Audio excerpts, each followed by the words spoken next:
Culinary capital of the Philippines. Sabi po nila, basta Kapampangan, manyaman, magluto. Manyaman po means Magluto. masarap. Okay po. Bali, explain ko po yung itinerary natin. Yung itinerary natin.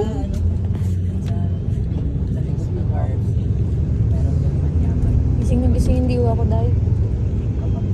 Okay, magsa-side trip po muna tayo sa San Guillermo Parish. And then, proceed na po tayo sa Apag Marangle.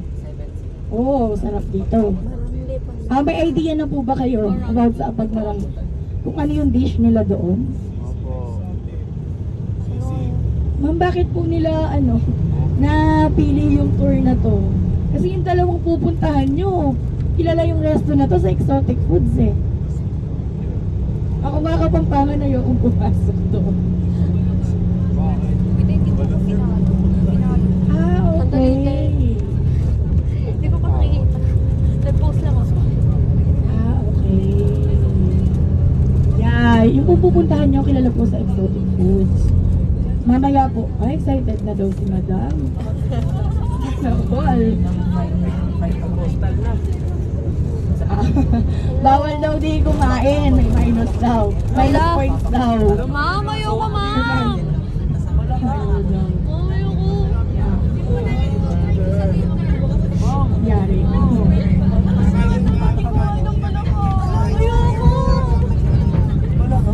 Tama po si Sir Tony. Lasang Ano manok naman, daw yun. ano yung lasa. Hindi niya siya matitignan. Mamaya po, explain ko si Apag Marangle. And then, after po nun, sa Everybody's Cafe tayo. Magla-lunch po, sir. Okay. Alam ko. Exotic na Alam pa naman. din. After po nun, pasalubong buying sa Nathaniel Bake Shop. Sa dulo yun eh.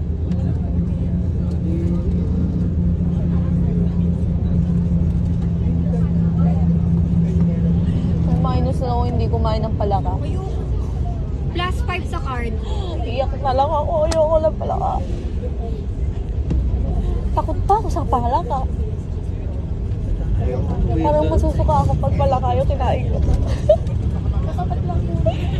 No, ayoko. Samantalang yun lolo, kung gusto mo yung palaka.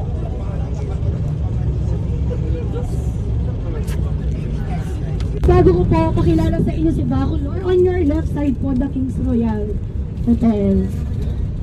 Yan po, pagmamayari po yan ng isa sa pinakasikat na influencer sa Pampanga. Kilala niyo sigurado, si Miss Nicole Caluwag.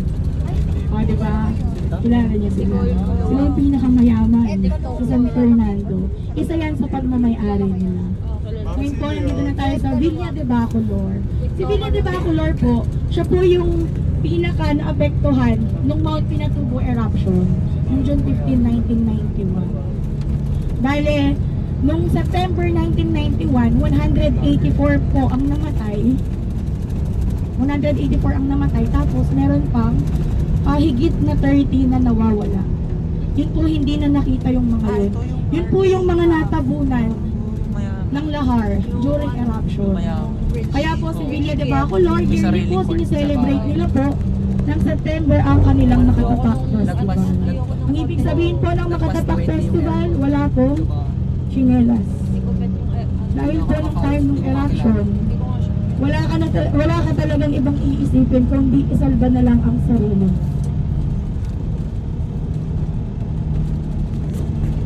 Mo Parish. Mamaya pagbaba nyo po, pansinin nyo, yung tinatapakan nyo, lahar yan.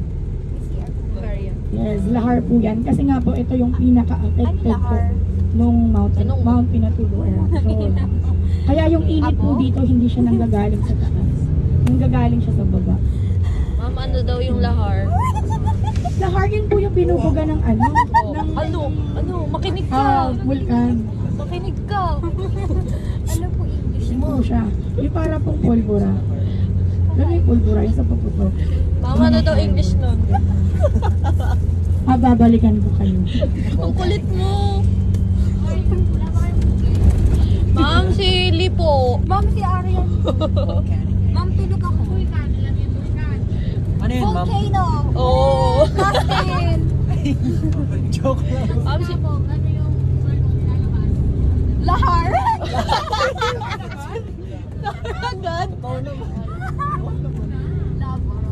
Okay po, on your right side, yan po ang San Guillermo. Lava pag Yan lumabas. po Ayan ang na. Sacred Church. Diyan po ginanap yung ano, diyan po Santino. sinot yung Santino, tama. Diyan yung makikita si Bro. Oo, si Bro. Masyado pong maaga para makita si bro. Maaga pa na nila. Hindi mo kaya. Parang barasway, no? Ano ba pares pa yung church? Kasi ang bihira. Pagbaba nyo, pag-apak nyo, dapat reaction nyo, uy, lahar.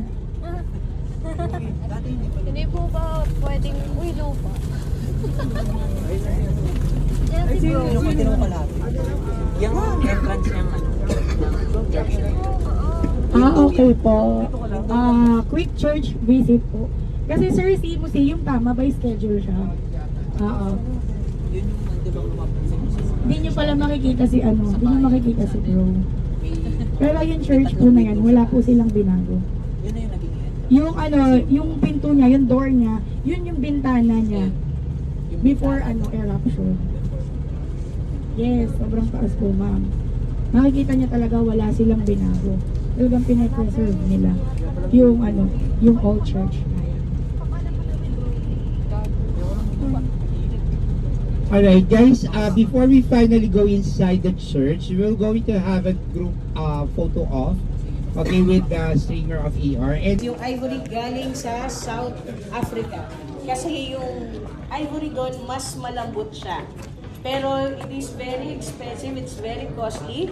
So what they do during the time of the British colony, yun yung mga ninakaw nila. Kaya yung ibang mga santo, pag nakakita kayo pumasok kayo sa ibang museum, yung mga ibang mga images, putol yung mga kamay, yung ulo, wala kasi ninakaw. Right? So after this, we'll proceed there to the next part. Ng body ko.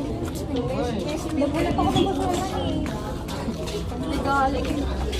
Nagulat ako ng nakapangit. Hindi ko magiging demonation na yun. Nasa harap na sa isip. Pre, may model ako, pre. Ano mo naman? Pre, may model ako. Lalagay ko sila sa Next po sa itinerary natin, yung Kapagmalaki. So pagdating natin doon, meron cooking demo. Then, meron buffet para sa inyo. Then yung pong exotic food, yun yung sa cooking demo. So kung gusto nyo mag-take out ng ng camaro or betute, yung fried palaka, Tuloy pwede. sa lollipop. Si palaka, ano siya? Parang chicken. Chicken. Chicken. Fried chicken. Tama, si palaka para siyang fried chicken. Kaya ko naman No, lang. I don't like. Sa Binondo, madami. Ayoko, pero uwian ko yung lolo ko. May binulo. Uwian ko yung lolo ko. Si si Apagmarangle, ano siya, authentic Kapampangan kasi talaga.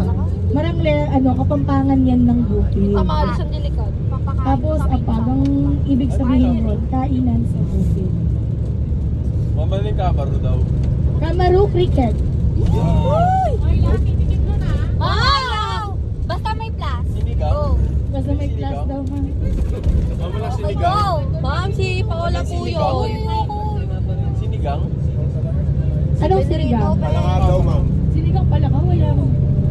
Wag hindi. Yung yung si Mube. palaka dish nila, yun nga yung betute. Para siyang relyenong palaka. Copyright. Relyenong bangus, laman ng bangus yun naman, laman ng palaka, para lang siyang chicken. Unang kahit mo nga ng palaka, skull yung palaka.